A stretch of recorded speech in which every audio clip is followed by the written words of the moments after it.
Salam sejahtera dan selamat malam kepada semua pelajar-pelajar baru UTHM yang mengikuti Minggu Transformasi Mahasiswa. Nama saya Dr. Syahrul Anwar bin Nordin. Saya diberi amanah untuk mengisi slot ini selama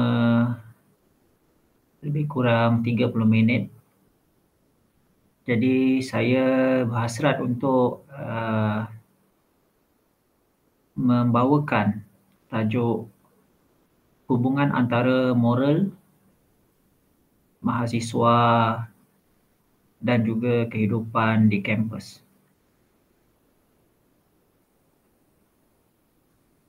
Dan sebenarnya ceramah seperti ini bertujuan untuk memberi panduan kepada semua pelajar baru bagaimana cara yang betul dan bermoral untuk menjalani kehidupan di kampus.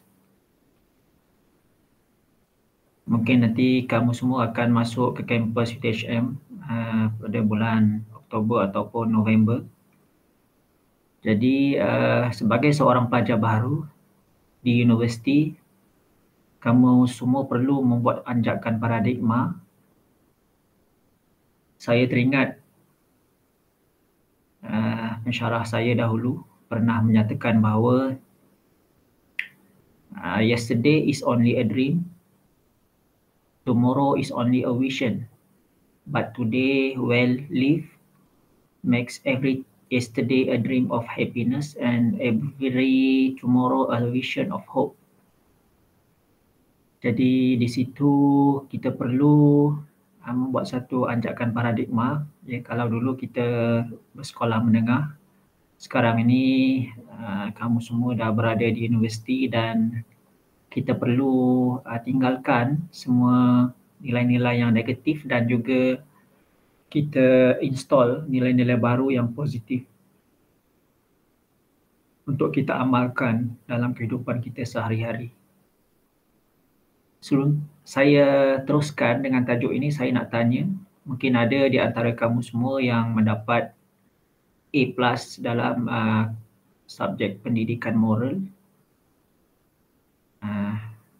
Saya rasa ramai jugalah di antara kamu semua yang dapat A+. Tapi persoalannya yang saya nak tanya, adakah grade itu dapat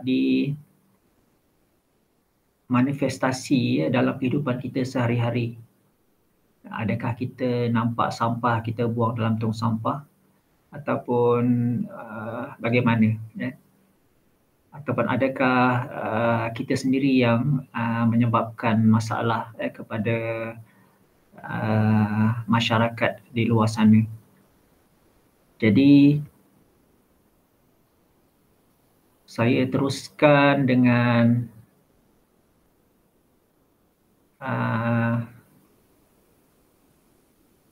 sedikit kupasan tentang tajuk kita pada malam ini, iaitu tentang moral. Sebenarnya moral ni adalah satu bahagian daripada kehidupan kita sehari-hari.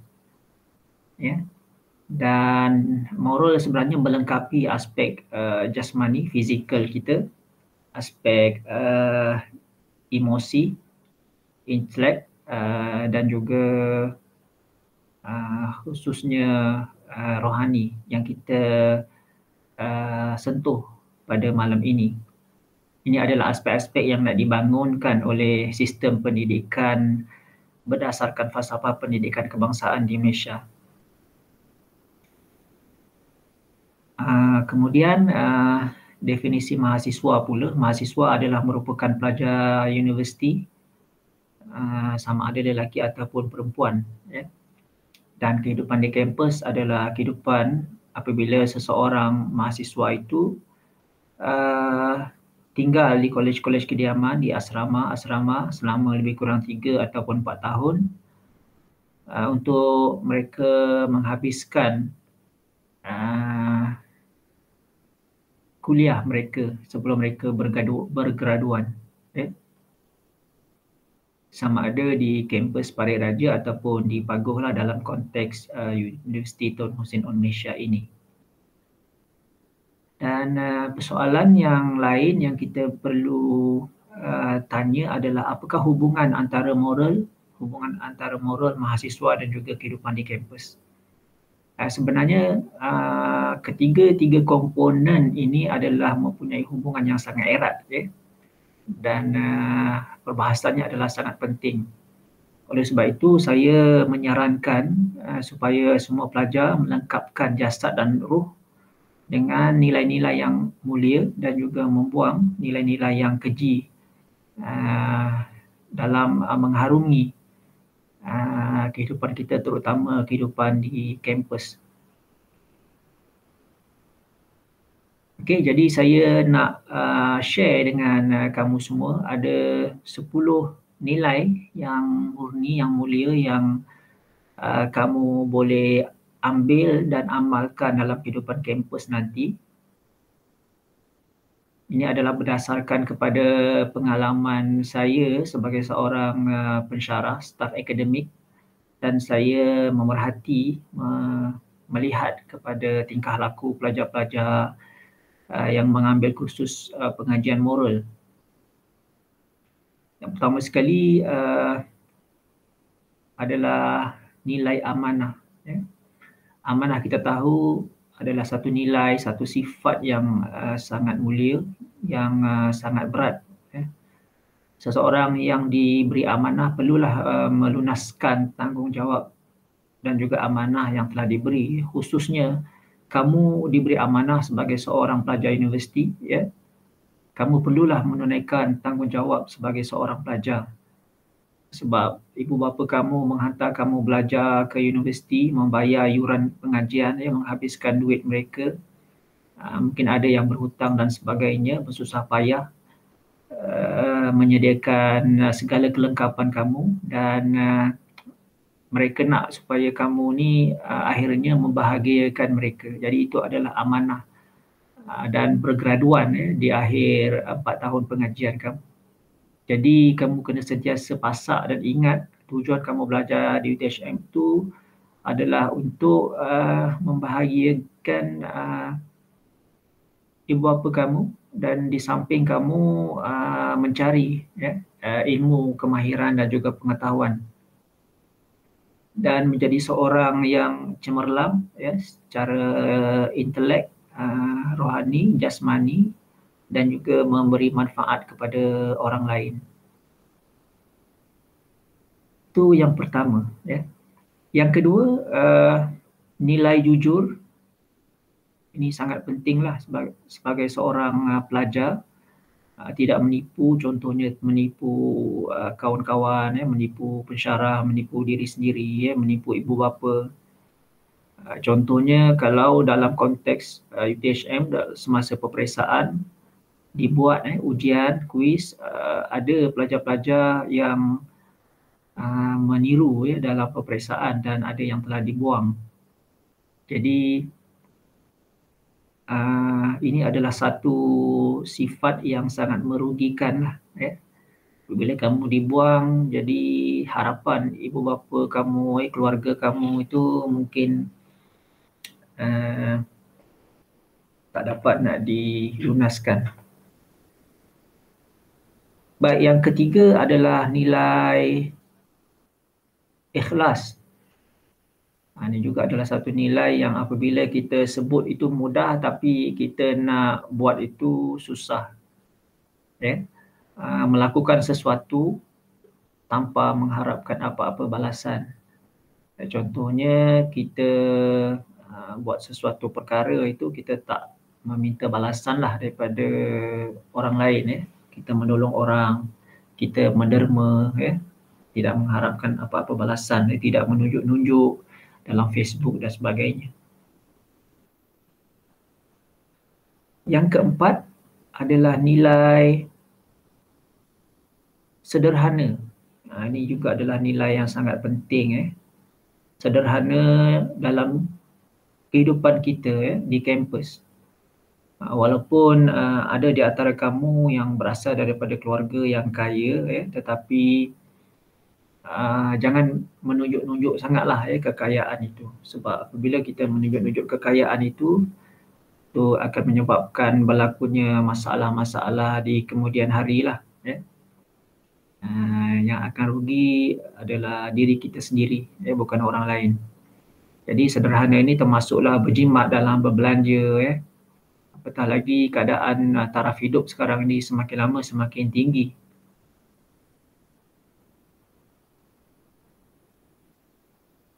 Seterusnya yang kelima adalah nilai adil, bersifat adil.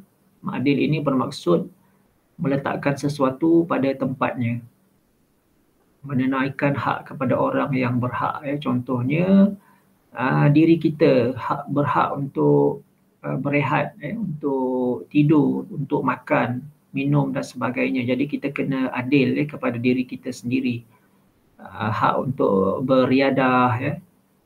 Kemudian ibu bapa juga ada hak ke atas kita. Contohnya kita kalau ada masa tu boleh call lah. Ibu bapa bertanya khabar dan sebagainya. Jangan nak minta duit baru call. Kena beramah mesra dengan ibu bapa. Ada masa kita ziarah ibu bapa. Kemudian juga selain daripada itu hak untuk agama kita, hak untuk Tuhan. Mungkin di sini ada yang beragama Buddha, beragama Kristian, beragama Hindu dan sebagainya. Jadi kena tunaikanlah sembahyang dan sebagainya itu. Yang keenam, nilai yang boleh diamalkan adalah bersifat pemurah dan juga penyayang. Saya teringat saya ternampak dulu dalam kampus UTHM ada seorang pelajar Cina yang memberi makan kepada seekor anak anjing, memberi minuman. Jadi itu adalah antara contoh bagaimana seorang insan mempunyai sifat pemurah dan penyayang, memberi makanan kepada anak anjing. Dikala orang lain tak pedulikan anak anjing tersebut. Jadi mereka tak mati kelaparan lah. Dan selain daripada itu, bersifat pemurah dan penyayang ini juga kita boleh sebarluaskan sebab dengan kita bersifat pemurah, kita ada apa saja yang kita mampu, kita boleh berikan kepada orang lain. Kita membantu tenaga, dari segi tenaga kita, masa kita, kita join aktiviti-aktiviti kolej kediaman, bergotong royong dan sebagainya. Kemudian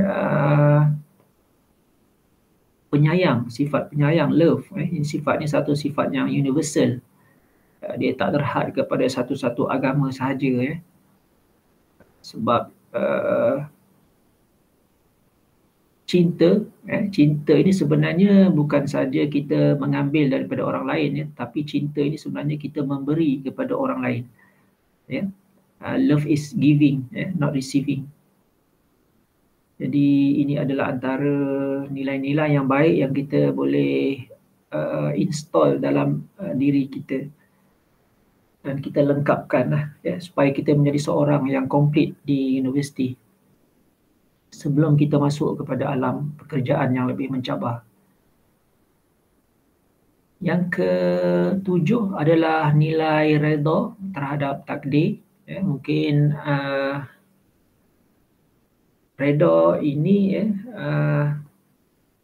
kalau kita relatekan dengan kamu sekarang ini, kamu mungkin ada yang apply untuk belajar di Lembah Kelang contohnya, ataupun ada yang apply untuk belajar di luar negara, tetapi dapat offer letter daripada UTHM. Jadi kamu semua kena reda lah, ataupun bersifat reda apabila pensyarah kamu dalam satu subjek itu memberi grade yang rendah, sama ada B ataupun B+. Kita kena tanya kepada diri kita, kenapa pensyarah memberi markah atau grade tersebut, adakah kita ini belum cukup baik untuk mendapat A+ dan sebagainya. Jangan tanya pensyarah lah kenapa dia bagi kita begitu. Mungkin kita boleh tanya diri kita sendiri. Okey, ini adalah antara contoh lah yang saya boleh bawakan dengan sifat ataupun nilai redha.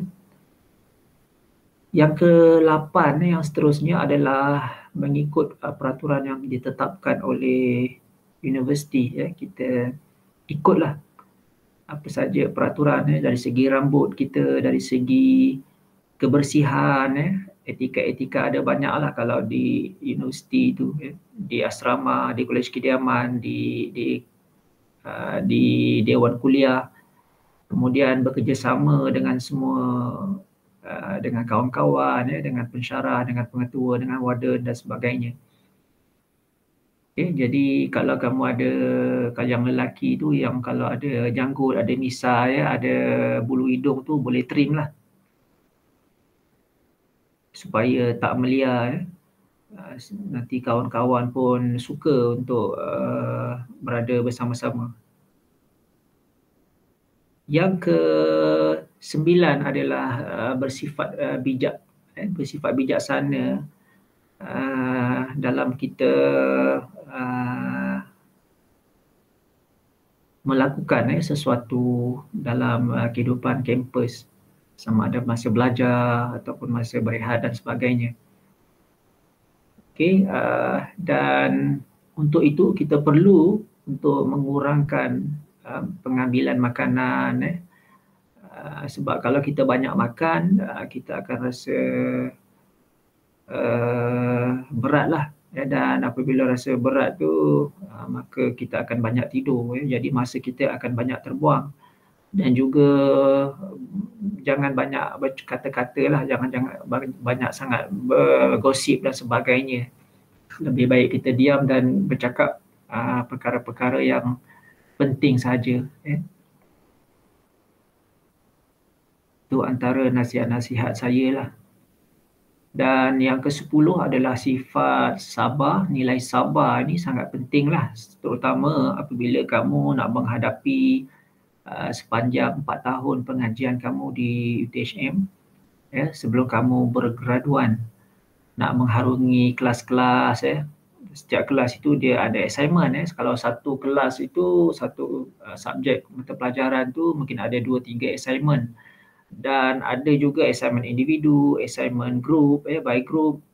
Dan apabila ada assignment by group ni, mungkin ada karenah-karenah daripada ahli-ahli kumpulan, daripada kawan-kawan kita yang kita tak suka.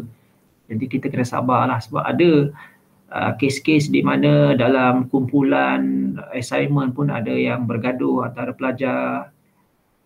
Jadi ini semuanya menggambarkan sikap tidak bermoral. Jadi perlu ada sifat sabar.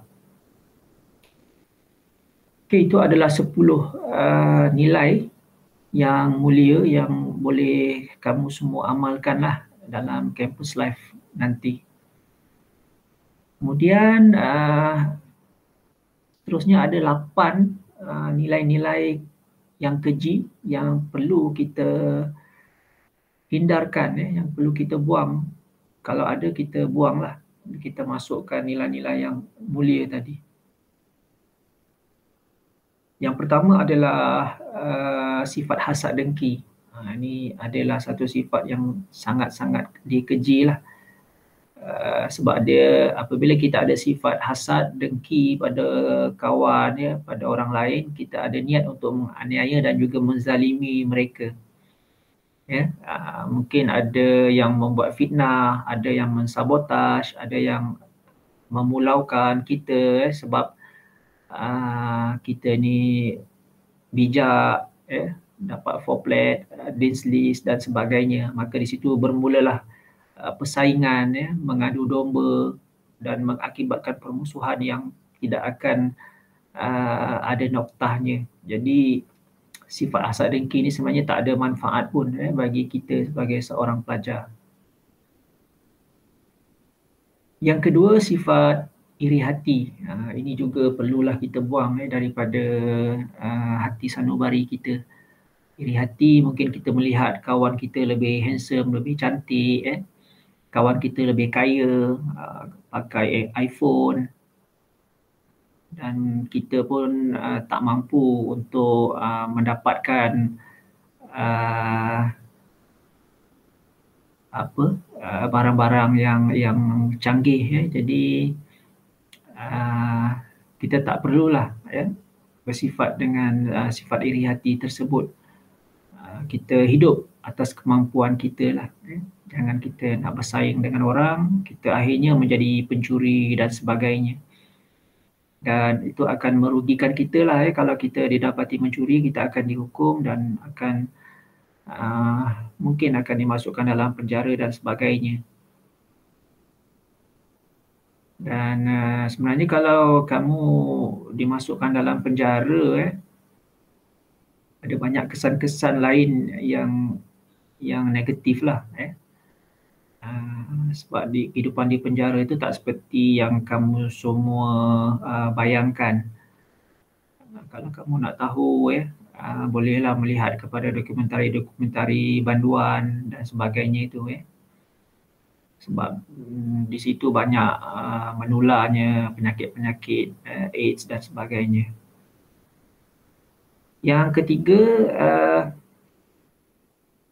sifat tamak, tamak bakhil, yang merupakan lawan kepada sifat pemurah. Sifat tamak, tamakkan duit, tamakkan harta, tamakkan manusia, nakkan semua. Kalau ada satu girlfriend, nak dua girlfriend. Kalau ada satu boyfriend, nak dua boyfriend. Akhirnya apa yang orang lain ada, itu pun mereka nak. Jadi itu sebenarnya satu nilai yang tidak baiklah, yang kita perlu hindari. Yang keempat adalah nilai riak. Riak ini adalah suka menunjuk-nunjuk dengan apa yang kita ada kepada orang lain. Terutama hari ini dalam laman-laman sosial, Facebook dan sebagainya. Jadi sebenarnya apabila orang melihat kelebihan kita, orang akan ada rasa dengki lah, iri hati, dan nakkan juga apa yang kita ada. Jadi untuk mengelakkan perkara-perkara tersebut berlaku, kita low profile je. Itu adalah lebih baiklah, merendah diri. Seterusnya yang kelima adalah sifat sombong. Sombong ini apa? Sombong ni bukan sahaja kita tidak menyahut sapaan orang, tapi sombong ini lebih teruk lagi, kita menghina orang lain yang kita lihat lebih rendah daripada kita dari semua aspek kehidupan, seperti pangkat, harta, kecantikan, keturunan dan sebagainya. Ini adalah satu sifat yang sangat keji lah, menghina orang lain. Sebab manusia ni asalnya adalah sama semuanya. Tak ada yang lebih baik daripada orang lain. Semuanya adalah sama. Sama ada dia ni miskin, kaya dan sebagainya. Yang keenam bersifat takabur. Satu sifat keji juga. Takabur ni bermaksud membesarkan diri. Cakap besar, semua dia ada lah. Tapi akhirnya tong kosong. Dia merasa diri dia lebih baik daripada orang lain. Ini juga adalah satu sifat yang kita perlu hindari, sebab dia akan memberi impak kesan yang negatif kepada diri kita. Kalau kita suka cakap besar, orang akan bencilah, orang tak suka berkawan dengan diri kita. Kemudian yang ketujuh adalah bersifat pemarah. Pemarah ini panas baran lah, asyik nak marah aja. Pada kawan-kawan asyik nak marah, pada pensyarah pun nak marah. Saya dulu ada pengalaman pelajar marah saya dalam kelas. Mungkin kesilapan yang tak sepatutnya jadi begitulah kan. Jadi kalau kamu ada sifat pemarah ni, antara tipsnya ialah kamu kena, kalau nak marah tu kamu kena basuh muka kamu dengan air lah. Sebab sebenarnya orang yang paling kuat sekali adalah orang yang boleh menahan dirinya ketika dia marah. Itu orang paling kuat. Bukannya orang kuat tu dia boleh angkat batu besar, dia boleh tumbuk orang sampai mati dan sebagainya. Tapi orang yang paling kuat tu adalah orang yang boleh menahan diri daripada melakukan perkara-perkara yang merosakkan ketika dia marah. Dan yang terakhir adalah sifat terlalu cintakan dunia, harta, keturunan, pangkat, kebesaran, populariti dan sebagainya. Matlamatnya adalah untuk dipuji oleh orang lain lah. Kalau kita ada sifat ini, kita akan suka bersaing. Dan apabila kita ada pesaing, kita cenderung untuk ada sifat-sifat yang lain seperti iri hati, hasad dengki, tamak, takabur dan sebagainya. Dan cenderung untuk menzalimi pesaing kita sampai ke tahap membunuh dan sebagainya. Jadi ini adalah antara 8 nilai ataupun sifat-sifat keji yang perlu dihindari oleh seseorang pelajar di dalam kampus. Jadi akhirnya saya menasihatkan semua pelajar untuk sentiasa hormat dan hormat kepada kawan-kawan, kepada pensyarah, kepada pegawai universiti, kepada warden, pengetua dan sebagainya. Dan selalu meminta nasihat daripada orang yang lebih tua, pensyarah, pegawai-pegawai universiti. Sebab pensyarah-pensyarah adalah mereka ni sebenarnya nak membantu kamu semualah dalam semua aspek dari segi pengajaran dan juga pembelajaran, dan juga nak mendidik kamu untuk menjadi seorang yang bermanfaat di masa akan datang. Jadi kena hormatkan kepada mereka lah sebab hormat ni adalah satu nilai yang sangat baik lah yang perlu kita tanamkan dalam diri kita. Jadi akhirnya saya membuat kesimpulan bahawa moral mahasiswa dan juga campus life itu adalah hubungan antara ketiga-tiga ini adalah sangat erat dan juga penting, terutama moral yang merupakan asas untuk mendidik seseorang mahasiswa. Selain kita ada ilmu, kita ada kemahiran dalam bidang masing-masing, terutama bidang engineering, tapi juga kita ada dididik dengan moral yang baik di universiti, selaras dengan falsafah pendidikan kebangsaan kita. Okey. Jadi saya rasa itu sahaja perkongsian saya untuk kali ini. Kita akan berjumpa semula dan bolehlah ambil perkara-perkara yang kamu rasa memberi manfaat dan juga memberi panduan kepada kamu, dan